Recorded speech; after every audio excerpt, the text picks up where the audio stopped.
নৱ উদ্যম যুৱ সংঘৰ উদ্যোগত তেখেতসকলৰ ৰূপালী জয়ন্তী বৰ্ষৰ লগত সংগতি ৰাখি আজি 5 জুন বিশ্ব পৰিৱেশ দিৱসৰ দিনটোতে 25 বছৰীয়া এই নৱ উদ্যম যুৱ সংঘই তেখেতসকলৰ গাঁৱৰ মূল যিটো ৰাস্তা সেই ৰাস্তাৰ দুয়োকাষে বহু মূল্যৱান গছ ৰোপণ কৰিছে।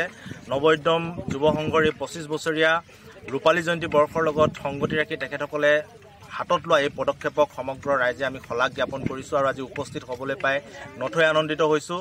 গছপুলি সকলো ৰাইজে লগ হৈ ৰুইছে, গতিকে যিয়ে গছপুলিসমূহ ৰুইছে প্ৰত্যেকেই তাৰ প্ৰতিপালনৰ দায়িত্ব লোৱা উচিত। গছ থাকিলেহে মানুহ থাকিব, এই কথা আমি সকলোৱে জানো আৰু কেৱল বিশ্ব পৰিৱেশ দিৱস বুলিয়েই নহয়, প্ৰতিদিনে আমি এইদৰে এনেকুৱা ধৰণৰ কাম কাজবিলাক কৰি যাব লাগে আৰু নৱ উদ্যম যুৱ সংঘৰ সভাপতি, সম্পাদক, বিষয়ববীয়া, কৰ্মকৰ্তা সকলোকে ধন্যবাদ জ্ঞাপন কৰিছোঁ এই মহান দিনটোত এই মহান পদক্ষেপ গ্ৰহণ কৰাৰ বাবে।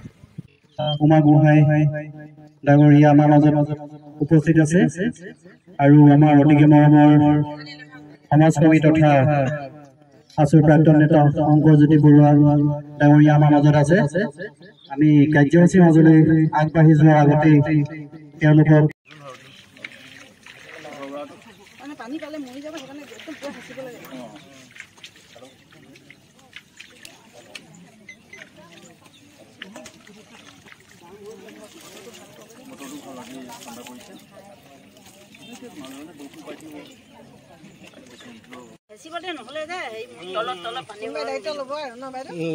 নিশ্চয় লম পুলি বাচিব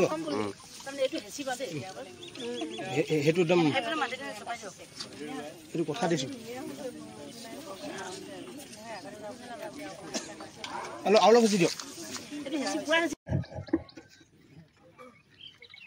নৱ উদ্যম যুৱ সংঘৰ ৰূপালী জয়ন্তী বৰ্ষৰ লগত সংগতি ৰাখি হাতত লোৱা আজি বিশ্ব পৰিৱেশ দিৱসৰ লগত সংগতি ৰাখি হাতত লোৱা গছপুলি ৰোপণ কাৰ্যসূচীৰ এই মহৎ ক্ষণত উপস্থিত থকা এই গাঁৱৰ হাতোলা ডাঙৰীয়া, আমাৰ আটাইৰে শ্ৰদ্ধাৰ চেনেহী বাইদেউ ৰবি বাইদেউকে প্ৰমুখ্য কৰি নৱ উদ্যম যুৱ সংঘৰ সভাপতি, সম্পাদক প্ৰমুখ্যে বিষয়ববীয়া কৰ্মকৰ্তাসকল, এই গাঁৱৰ শ্ৰদ্ধাৰ ৰাইজ, আমি আটাইলৈ আজিৰ এই পবিত্ৰ ক্ষণত বিশ্ব পৰিৱেশ দিৱসৰ শুভেচ্ছা জ্ঞাপন কৰিছোঁ। নৱ উদ্যম যুৱ সংঘই আজিৰ এই পবিত্ৰ দিনটোত তেখেতসকলৰ সংঘৰ ৰূপালী জয়ন্তী বৰ্ষৰ লগত সংগতি ৰাখি যি মহান পদক্ষেপ হাতত ল'লে তাৰ কাৰণে আমি তেখেতসকলক ধন্যবাদ জ্ঞাপন কৰিছোঁ। সকলোৱে সেই আহ্বান জনাই ময়ো এই আহ্বানেই জনাব বিচাৰিছোঁ, গছপুলি ৰোপণ কৰাৰ পাছত ইয়াৰ প্ৰতিপালনৰ দায়িত্ব কেৱল যুৱ সংঘ বুলি নহয়, গাঁৱৰ সকলোৱে ল'লে নিশ্চিতভাৱে উপকৃত হ'ব আৰু বহু মূল্যৱান গছ ইয়াত ৰোৱা হৈছে। এই পদক্ষেপক সঁচাকৈ শলাগ লৈছোঁ আৰু বিশেষকৈ মই হাতোলা ডাঙৰীয়া দাইদেউৰ লগত কথা পাতিছোঁ যে বন পিঠা এই গছজোপা আচলতে আমাৰ মাজৰ পৰা লাহে লাহে নাইকিয়া হৈ গৈছে, গতিকে গছজোপা ৰোৱাৰ যি ব্যৱস্থা লৈছে তাৰ কাৰণে মই ধন্যবাদ জ্ঞাপন কৰিছোঁ, কাৰণ উঠি অহা প্ৰজন্মই লাহে লাহে আমাৰ বহু মূল্যৱান গছ নেদেখা হৈ যাব। গতিকে বিলুপ্ত প্ৰায় গছবিলাক ৰোৱাৰ ব্যৱস্থা আহি থাকিবলগীয়া দিনতো এই যুৱ সংঘৰ দ্বাৰা গ্ৰহণ কৰিব বুলি মই আশাবাদী।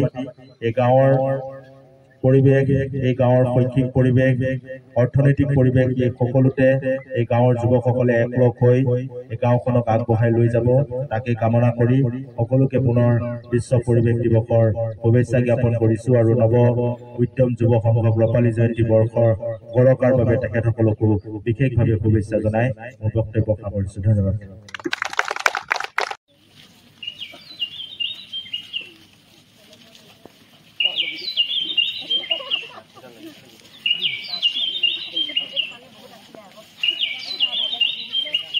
সেইটো